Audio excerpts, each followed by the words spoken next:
Sounds good. I suppose let's get to the big question, the one question that everyone was probably tuning in to hear the answer for, and that's the old funding piece.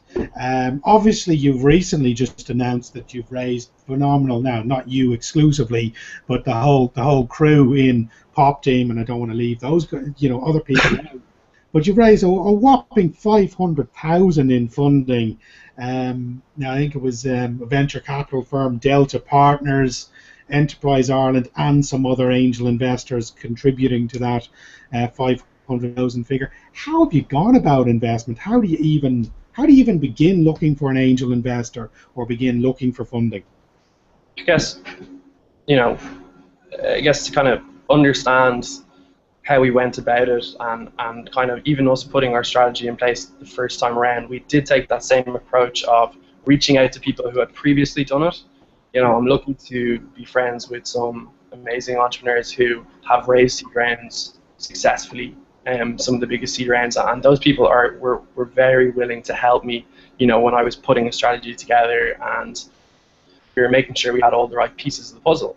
And one of the first things that they said was that there's kind of, there's two main approaches that you can go when you're actually then looking for money. First of all, you could, hyper target specific guys that you thought were going to be a really good fit or that you got on with, or you could, approach as many investors as possible and do as many pitches as quickly as possible, and then, you're playing a mass numbers game. For me, I think what worked for us best was really building a relationship over time. So I kind of took the first approach by saying, let's target specific guys who we get on with, who definitely believe in the product and believe in us, and then let's try build a relationship so they can see how we make decisions over time. They can see how we react in certain situations. So I guess the first thing, it's definitely not like Dragon's Den. That just doesn't happen. And our investors get really annoyed when people think that it's like Dragon's Den. It's definitely a much longer process, and something that happens over a long period of time. So we probably met our investors, and we're meeting them constantly every 6 weeks before we even asked for money, before we even needed money. So I think that's important, building up that relationship. And then when it comes to it, I think what a lot of startups do is they don't know when they're raising money. They just kind of say they're always raising money. When you're going to do it, make sure you're really focused and say, we're doing this now. We're going to raise this round in the next 2 weeks. We're going to be really aggressive in doing our final pitches, and it's crunch time, and we're going to be really efficient about getting it done. And again, having that belief that your investors see that you really believe in your product, you believe in your team, and you believe in your vision. And that for us, our investors shared that belief, which was really cool. So I guess having that and then creating that urgency. So if you don't create urgency, right, it's easy for investors to wait until you hit the next milestone, or kind of linger on and kind of see what happens next. But if you create urgency and maybe even a little bit of competition between different investors to say, we're doing this now, and you're in here, this is the way it is, because we have to kick on, we have to grow the business.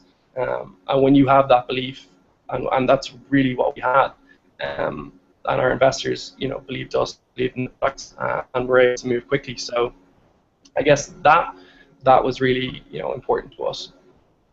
Wow, yeah. So I mean that's kind of gold dust to know about, for anyone thinking about it, because I suppose a lot of startups kind of sit there kind of waiting for investment to happen rather than aggressively building a strategy around getting it. And it kind of goes without saying, it makes sense, but I hadn't necessarily thought of it like this, that if you knock on the door as a stranger asking for money, the chances are you're not going to get a very favorable response.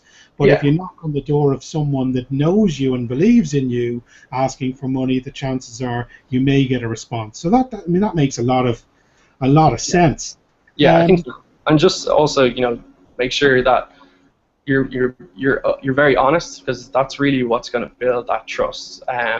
When you're meeting people, and be open and be very honest about where you're at. Don't say you're going to be the next Facebook in 3 months, because then in 3 months you're not going to be Facebook, and you're going to lose a lot of credibility. So I think it's really important to be completely honest with where you're at.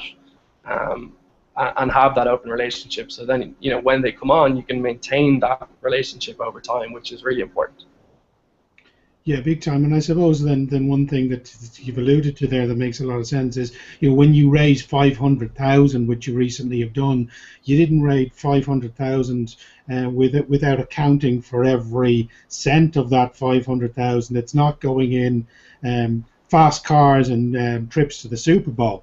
It's very much being meticulously accounted for to make the business work. And I think so many startups fail to, I suppose, to justify how they're going to spend the money and where that investment is going, and are possibly a little bit too loose on that piece. Would you agree? Yeah, definitely. I think so.